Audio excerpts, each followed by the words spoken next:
Eisiau dod ar diweddariad chi dwi am y bont yma, bont y Lein ar y ffordd i mewn i Llangefni.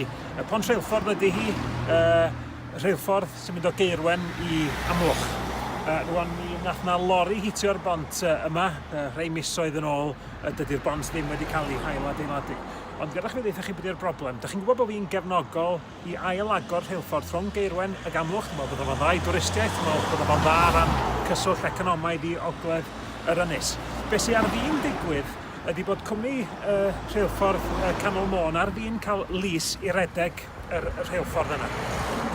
Dwi yn credu y dyla Network Rail bod yn talu am roed y bont yna nôl cyn y gall y lys gael ei roi, neu maen nhw yn rhoi cyfrifoldeb ariannol gormodol ar y corff fydda'n cymryd drosodd y rheilffordd.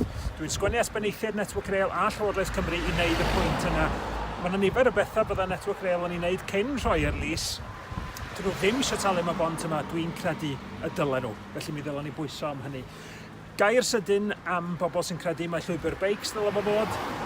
Dwi'n cydymdeimlo efo pobl sy'n eisiau mwy o lwybr a beics. Dwi'n cyclist yn hun, ond rheilffordd ydy hi. Mae yna rheilffordd yno, i ath beaching drwy gyfnod, da ni'n gwybod yn ychwanegol o gau y rheilffyrdd. Dwi'n eisiau gwneud hynny eto.